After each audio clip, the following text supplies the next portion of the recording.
What's up guys, and welcome back to the channel. Today this is a bit of a low-key video. I'm filming this handycam with my phone, but I thought I'd give you just a little glimpse on how I set up my console with my Elgato capture card to record console footage at a high quality. So yeah, this isn't my normal setup because I don't usually do this, so this is a bit of a makeshift setup, so let's get straight into it.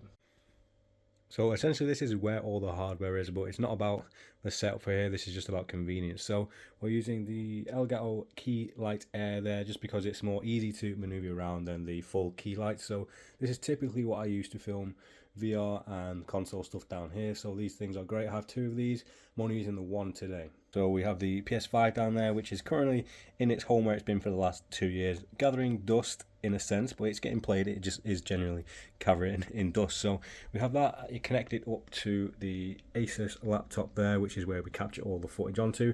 And what we use to do that is the Elgato HD60 X. Now this is the previous model. They do have a new one now which does more 4K capture, which I definitely am interested in, but for now this is the one I'm using. So essentially what this is this captures all of your hardware, connected it to your laptop in software like OBS or Elgato's own software, and from there you can record up to, I think it's 4K 30 or 1080p 60, so there's a lot of different combinations with that one. But essentially this device has I think it's a 3.5 jack there to add in audio. This is an LED light which shows that the device is actually working and on. And on the back we have 2 ports. So the thing is very nice and small and convenient, and you can see it's dusty. And that's because it's hidden out of the way, out of sight, because it's so small. I can just keep it underneath this laptop stand with the rest of the stuff, and it's just so convenient. So we have a HDMI in. These are HDMI 2.0, not the 2.1, which is on the new model.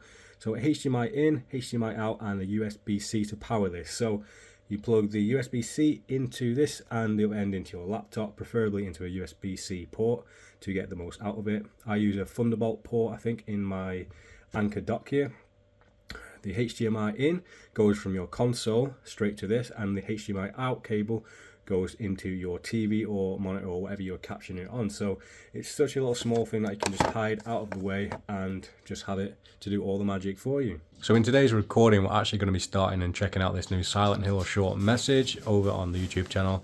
But before we do that, I'll show you what you need to know before you set up this capture card. So you have to go into your settings. There's one setting which it will just not show up on your TV unless you disable. So I think it's actually under system settings, your HDMI, and then we have HDCP, and you need to make sure that this is disabled. So as you can see, mine's on the left side there, which means it's turned off. If this is turned on, you will not be able to connect your capture card up. The reason for this is it is something to do with like Amazon Prime and Netflix. It's so you can't basically record Netflix onto your capture card, which would probably be illegal. So you have to make sure this is turned off, and then it should show up on your capture card on your streaming software. So with that setting disabled, you have everything plugged in.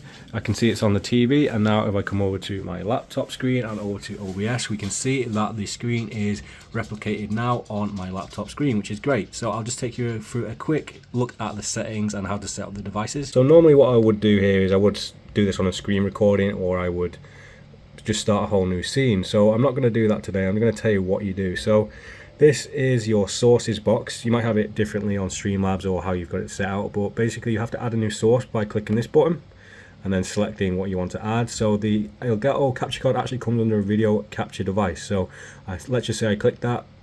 It would then tell me to select a device, and from here I've used the Game Capture HD60. It will come up with a list of different ones, so that's the one you want to use. And these are some of the settings I have currently. I think mine's actually set to 1080p 60, so you can actually raise this up, but it's all depending on what you're putting into it and what you want, I guess. So I think I can't do VR in higher because it just won't allow it because the frame rate is so high. I'm not really sure, but I have mine set to 1080p. The color space is actually set to, I think that's normal standard definition, not HDR. I have had it in HDR before, where you have to use the tone mapping on the Elgato's 4K software to make it look not so vibrant. But other than that, those are the settings I'm using on here. So once that is shown there, you basically have the gameplay on your screen, and you have the audio bar here, which is showing that the sound is coming through as well. So it's very important before you start any recording or streaming that you know that the gameplay sound is working on here.